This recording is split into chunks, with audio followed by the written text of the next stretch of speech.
Okay. Can't take him anywhere. No, you can't take this kid anywhere. Okay. Welcome to the weekly baseball rundown. I am Joey. I am here with my compatriots, Mr. Salisbury, How are you? Brandon, Howdy do. Mr. Garfield, Yo. and Kurt.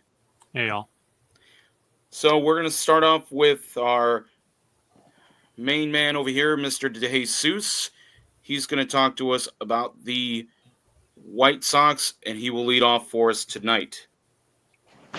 Yeah, so the White Sox, they avoided the sweep today of the Brewers by the score of 8-0.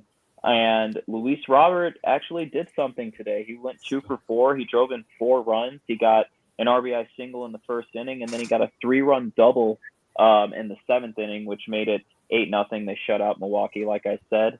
But the one player that I want to highlight is Miguel Vargas.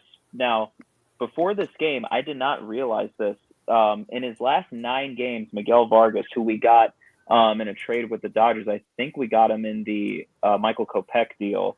Yes. In his last 9 games, he has 13 hits, 394 batting average, 459 on base percentage, 545 slugging, and a 1004 OPS, and he only has 4 strikeouts and 37 plate appearances. Shout out to Shy Sox fan Mike for providing those facts on X. And you know, and he had a home run today against Milwaukee, and I'm not really sure if this trend is gonna continue with Vargas, but if he does, he's gonna be another trade asset, I think, in July. Granted, I don't think we're gonna get a top end level prospect for him, but if we could get something back for him, he goes to a contending team, that would be a great thing. And another thing too, with the Sox 8-0 win against the Brewers today, the Sox only have 8 wins, but 5 of them this season have come by 7+ runs. The only team that has more than them, the crosstown rival Cubs. And we're going to be seeing them in a couple of weeks at Wrigley Field. And another thing is the White Sox tomorrow will be debuting their brand new City Connect jerseys against the Houston Astros, in which these new City Connects, they're doing a partnership with the Chicago Bulls. As you all know, Jerry Reinsdorf owns both teams. And I have to say the hat looks really awesome. The jersey, could be better. But definitely my favorite detail of the jersey is that on the back end of it, on the inside, it has all the years that both the Sox and the Chicago Bulls have won world championships. So they have the White Sox with their 3 titles, and then the Bulls with their 6 that they won with Michael Jordan. So I am very intrigued to see what they look like on the field, and we shall see how they go from here again. But I've been very impressed with what Miguel Vargas has done for the team. I love to hear positivity about the White Sox, especially after all they've been through. And before I move on to Josh, Eric, hello, how are you today? Bruin, pretty good, pretty good. Just want to make sure that we acknowledge our man in the room. Josh, you are up next. Go ahead and give us your Cub talk. Thank you. Well, the Cubs played Pittsburgh. They had a 3-game series. They won 2 of 3, which was really, really good. Unfortunately, I'll start off with this. The Pittsburgh fan that fell 20 feet onto the warning track, our thoughts and prayers go out to him as well. Hopefully he makes a recovery.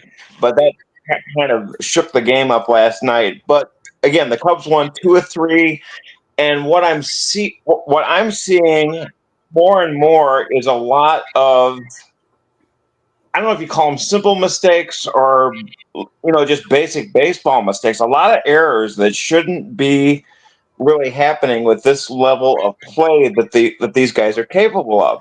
I mean, Dansby Swanson, missing a ball twice in 2 games, when a ball comes off the third baseman's glove that should have been caught.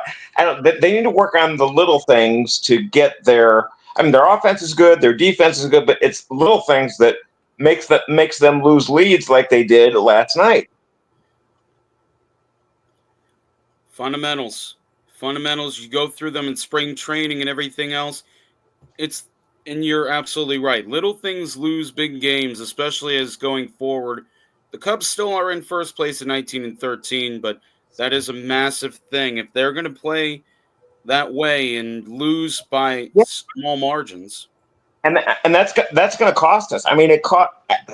I think the game was more thrown off by the poor soul that fell on the one track, but they had that lead going into the game, and it's silly mistakes that cost them that. And we've seen it in more than one game. So it's a chronic thing that needs to be worked on. But all in all, they won the series. Good. It's on to Milwaukee, and let's see what we can do there. Although I'm not hopeful. Milwaukee's hard to beat in the NL. yeah, they're forced to be reckoned with. I am not doubting that. Mr. Garfield, you are next with the Dodgers and the Mariners. Hello again. Well, can you believe this? The Dodgers are still the Dodgers, despite the fact that Blake Snell and Tyler Glasnow have had to deal with their shoulder injuries. But Shohei Ohtani finally came alive at the plate for the first time in a couple of weeks since he last hit a homer. Max Muncy has finally come alive once more, and their offense is looking pretty good so far. Now, as for the Mariners, can you believe this? After a kind of a sluggish start, they finally kind of come alive. Jorge Polanco, as it turns out, is really proving his worth at the plate. However, time will tell. Only time will tell whether they can sustain this momentum. But they're looking pretty good. I see it this way about Seattle. They've always been good. It's just the fact that they have to get over that hump. They have to garner that momentum and make sure that they make it. Once they get to the playoffs, they have to be there and have their offense be there with them with their pitching. I know for the Dodgers, it's going to be rough. Difficulties that they've had over the past few years, 2022 discounting. Yes, and that's going to be a big thing. Do you have anything else there, Johnny? Not much else for now. Okay. Kurt, you are now up. It is your turn. Great, thanks. Well, the Mets went 3-4 in the past week, which is kind of a disappointment considering the previous week they'd gone undefeated. Well, the problem, again, is scoring runs, or in this case, not scoring runs. They had 3 games where they scored 7 or more, and they won 2 out of those 3. They had 4 games where they scored 4 or less, and they lost 3 out of 4. The bullpen lost 2 games in the 9th inning against the Nationals, including a brutal game on Sunday where they had a 7-1 lead going into, I believe, the 7th inning and still managed to lose 7-6. And they lost 2 out of 3 to the Diamondbacks at home, which was disappointing, but the Diamondbacks are a good team, so I'm not too upset by that. Right now, the issue is, again, it's hitting. They are scoring a few more runs. Of course, the numbers were fattened up by a 19-5 shellacking they gave the Nationals on Monday. 4 runs were scored off of their old friend Amir Rosario, who, of course, was their shortstop a few years ago. They brought him in to pitch the 9th inning, or the 8th inning, I should say. In any case, looking at this upcoming week, they're going to be looking at they're going to be on the road playing St. Louis 3 games this weekend. Then they travel out to Arizona to play the Diamondbacks again, 3 games next week. The other issue that I could see coming up, both of their left-handed relievers have gone on the disabled list, or the injured list, I guess now, in the last couple of days, AJ Minter and Danny Young.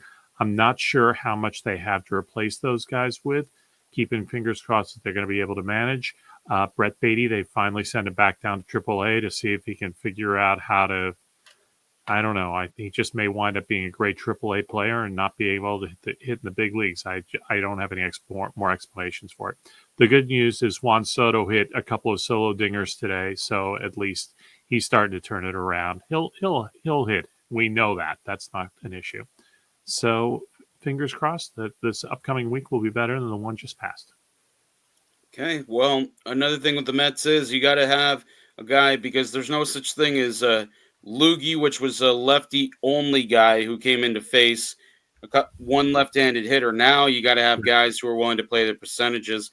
Hopefully they get that turned around. And for Beatty, he may be the dreaded quad A player, and you don't want him to be something like that. Hopefully he finds a swing next time around. Eric, last but not least, we got our main eventer here. He's going to talk about the Red Sox. Well, the past 7 games the Red Sox have played, they have won 3 straight, but I'll tell you what. Against the Blue Jays, they just lost 2 out of 3 against them. There's one guy, I think the Red Sox had a bank that supports them. It should not be Santander because he has been killing the Red Sox. I mean, yesterday, the Red Sox had a 6-0 lead. Blue Jays scored 3, and then 2 more men come on base, and I forget which inning it was. Dude comes up, Santander hits a 3-run shot, and then they won in extra innings. I mean, seriously, that's really irks me. I mean, let's see, this past Thursday, last week, Thursday, they lost to the Mariners 4-3. The Guardians beat them, and that was 2 losses in a row. But the Red Sox won the next 3, 7-3 against Cleveland, 13-3. They started their offense. The past couple of games they played, they had their offense didn't runs in double digits, which I think that's great. But they lost to the Blue Jays, and they lost again 4-2, which it is. I don't know.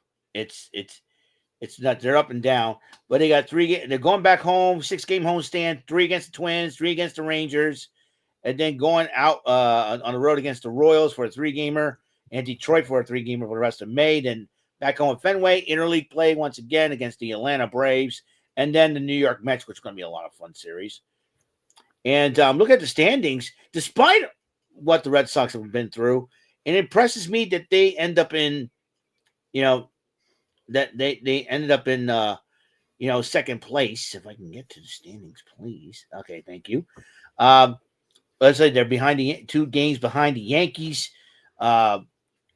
which is 18-13. Red Sox 17-16. The Blue Jays, as a couple of wins, are in third place. The Rays 14-17, and the Orioles, surprisingly, after the runs they had for the past couple of years, 12-18, and I think the problem is too, Walker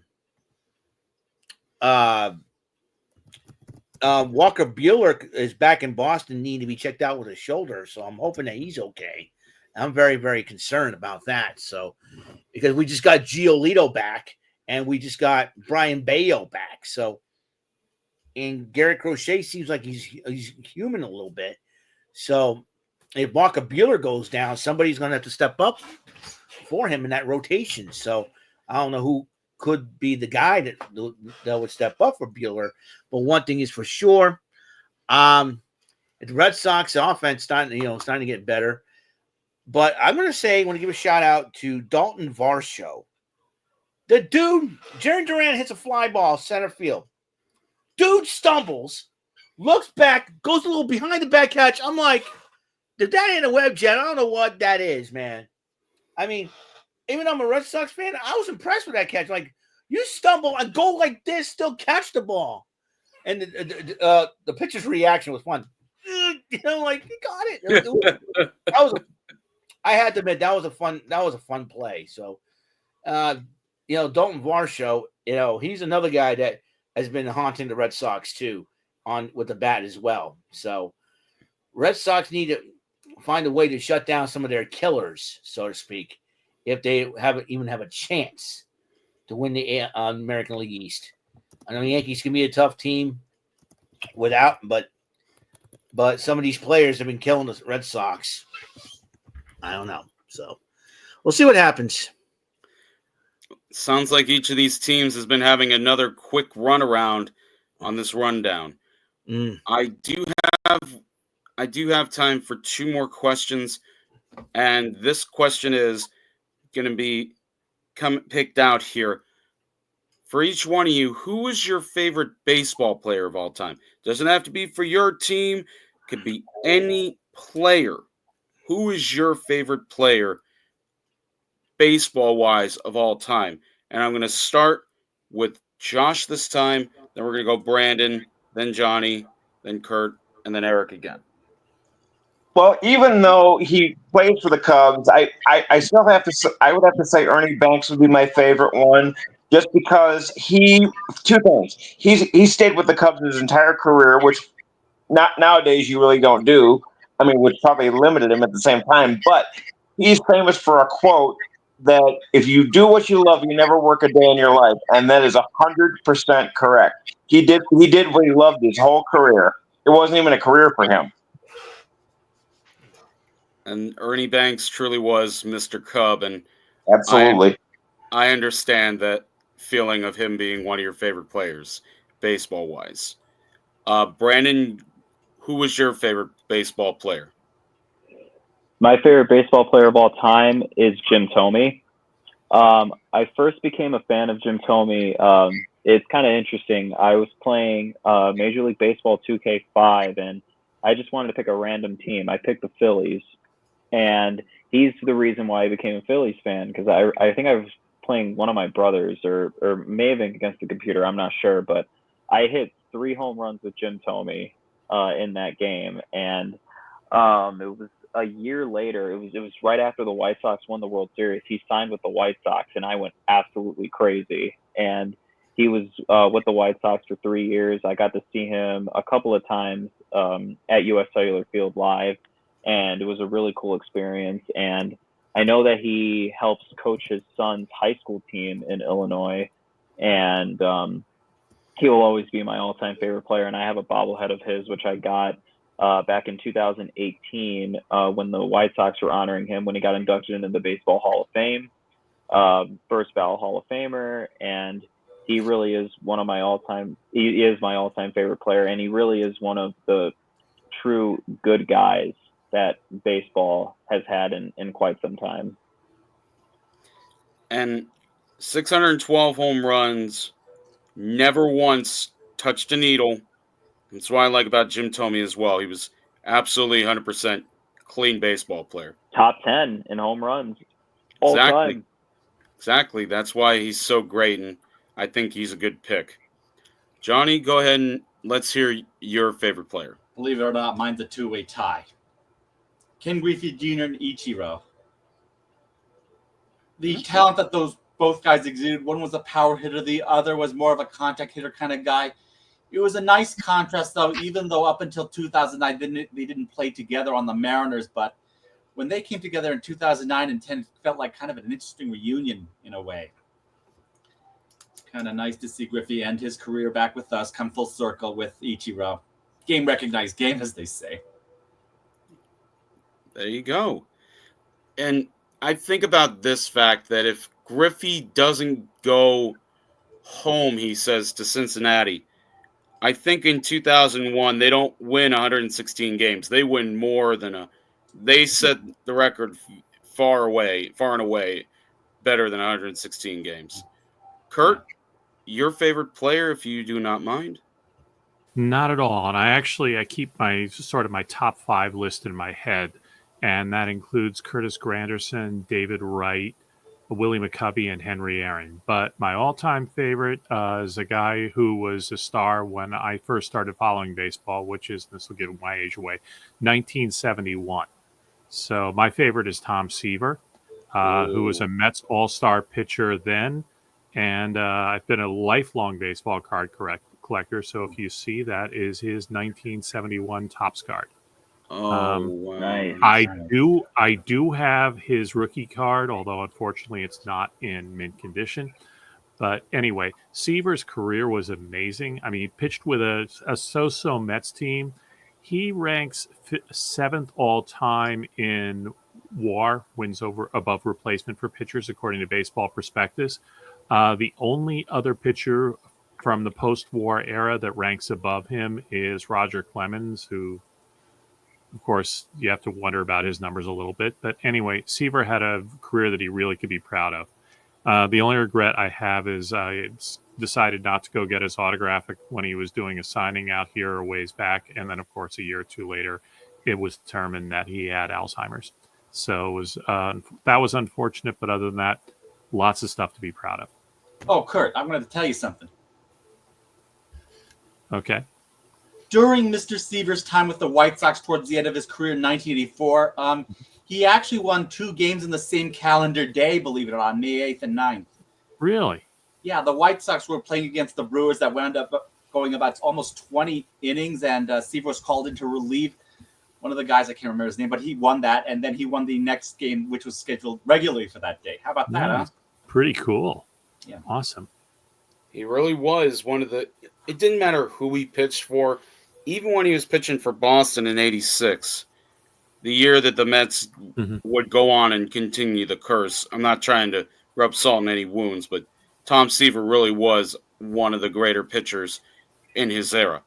And now, I can't wait to hear this one because I know he's going to have a good one as well. Eric, let's hear yours. This was a difficult, an excellent question that was posed here. Baseball player of all time. I had a lot of them. I would get a whole list of them. I've been doing a lot of thinking about this. I'm going to go outside the box, outside the major leagues. Sadaharu O. Oh, That's a name familiar to me. Sadaharu O, the all-time home run king of the world. I mean, the guy is impressive. He's got that samurai stance that he holds the bat like this and does one of these, and he hits almost 800 home runs. It's claimed to be 868 home runs or something like that. I don't know if that's true or not, but how he hits a lot of homers off that stance, it's unbelievable. So, well-respected player in Japan, and that kind of. And I was kind of hoping that he would play in the major leagues, but he didn't get a chance to. And it's a shame. But he did open the door. He used his weight, but he was. It's weird to say that he was only 5'11" and weighed 185 pounds. Yeah, which is crazy. But he did open the door for Japanese players to have an opportunity to play in the major leagues. Like Hideo Nomo or Ichiro Matsui.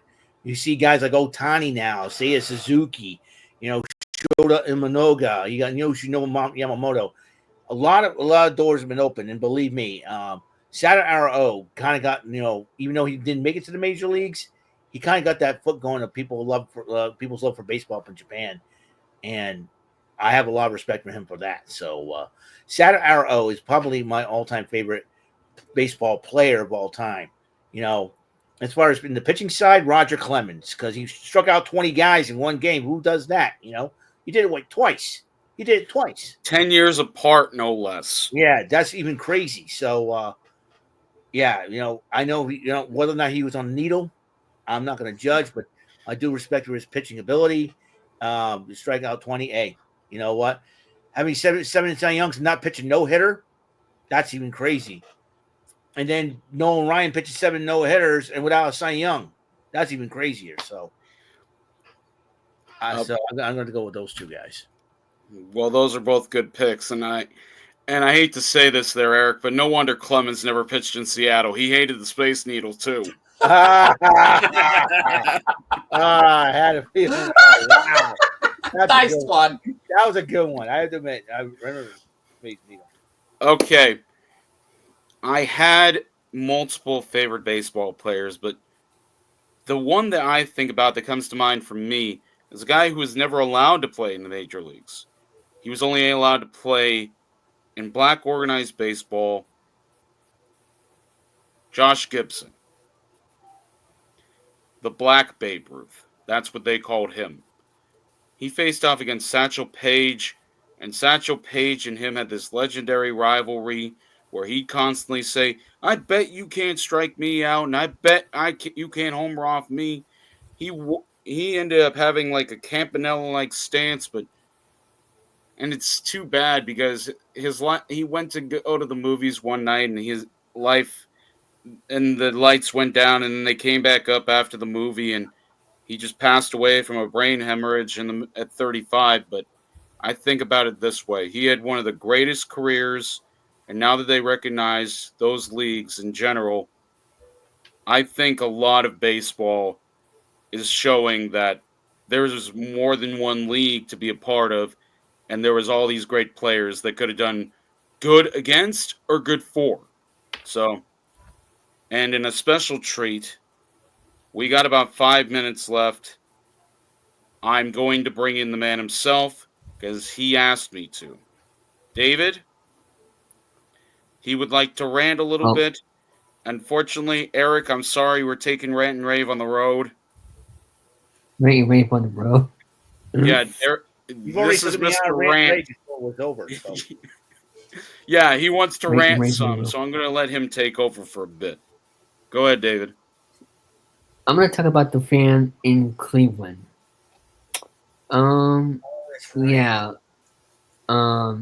Joey, I actually want your camera on for this, if that's okay. I want to see your reaction. But I heard about this a little bit there, David. I don't like the fact that he did this because I know Jared Duran's had a bit of a problem with mental health. I've had problems like that, but nobody, and I'm not trying to take David's thunder here, but nobody, you don't even tell a baseball player to kill himself when they're struggling with mental health. You do that, I hope they ban you for life. I hope you don't enjoy baseball ever again. And all 30 stadiums should have your picture in the front office where they're running for the tickets and tell you you're not allowed to enjoy baseball anymore. You're not allowed to be here. You're not allowed within 100 feet of the stadium. You should never be allowed to enjoy a major league game again. Especially considering Jaron Duran was so animated and everything that's gone on this week. That is one of the worst things you can do is tell a guy who's had many issues, and he damn near, they even tell the story. He had one of those things. He had a gun. Yeah. Bullet in the chamber. Ready to boom. Didn't go off. Yeah. It did not go off in the chamber. And that proves the bullet wanted him to keep living. And he's been going and getting these sessions done. Yes, he had that incident where he mouthed off to a fan, and I'm not condoning that as a good thing or a bad thing or whatever. It wasn't smart. But the fact that that guy had the nerve, and Indians fans, Guardians fans, and Red Sox fans, they were all getting on this guy for good reason, and he deserved it. Because all Jared Duran was trying to do was just, he grounded out. He was trying to go back in the dugout, and the guy would not leave him alone. And they showed what he looks like. He's a prick. He doesn't deserve to enjoy the game of baseball. That's not a fan. That's a fucking asshole. Excuse my language. But the umpire should have stepped up and ejected him. They did eject him, but he's very lucky because I'm sure those fans wanted to tear him limb from limb after that. You do not tell a baseball player that, especially people who know what's going on. If I was there right next to that fan, I don't know what I would have done except to bury the heck out of him, because you do not tell that about any baseball player at all. And I'm not just talking about my Red Sox players. I'm talking about any baseball player, any human being at all, because many people go through mental health. We are celebrating Mental Health Month for a good reason this month of May, and we don't want anything of that to happen again. Telling people they should have killed themselves when they had the chance. I mean, I'm sorry. That is taking it too far on, not even not the inside. And it's just a horrible thing for that person to do. And I am so angry at that fan. I don't even call him a fan anymore. I call him the devil. Eric, I want your piece on it before we end it here. Yeah, it's really sad, really sad from what that guy said to Jaron Duran. I mean, we go to a baseball game we enjoy, sometimes when a player struggles, we just say, shake it off, you got this. I always try to be encouraging. When I go to a wrestling event, sometimes when a person loses, I say, shake it off, you'll get them next time or something like that. And we got to be more encouraging to our players as well. I would, if Jaron Duran grounds, I said, "Don't worry, you got a lot of speed. You're still a talented young man. We got you. We still love you. What that Cleveland fan did, that so-called Cleveland fan did, was very disrespectful, very dishonorable. And for the other fans to point him out, would be Cleveland fans or not, they pointed him out. They know they're not stupid. They know, how they know Jaren Duran's story, and sometimes people respect him for opening up, and that's why it was hard for most of us to open up our lives, especially on the internet, because we're afraid that some stranger from out of the blue says some rotten thing about us just because of the way we look. And that's what Duran said in the post game. Not only I am opening up to my fans, but also to the enemy. So whatever exact thing he said. Yeah, And he said something about the enemy. well, we don't know what kind of enemies are out there. People that don't know us from a hole in the wall, Yes. And like We don't know who's behind the screen. Yeah, it's like who are you to tell me about that? So for the Cleveland fans who outed that fan, shout out to you guys. You guys are the real ones. Much respect, folks out there, and for the Sox players to hold back Jaren Duran. And I don't blame Jaren Duran being upset, but they know if knowing Jaren Duran could sometimes be a little hot-headed, but a little upset and trying to hold him down. We never do that to anybody, no matter who they are. We don't want Jaren Duran to pull him around our test or anything like that. So we'll smart the Sox teammates too for coming in there, but also the fans outing the guy, and hopefully he does get banned from every ballpark there is. Just like those. He's right up there with the Yankee fans that tried to attack Mookie Betts in the World Series, trying to yank the ball out of his glove. Yep. I was about to say that. Anyway, Joey, nice to see everybody, and do the closing.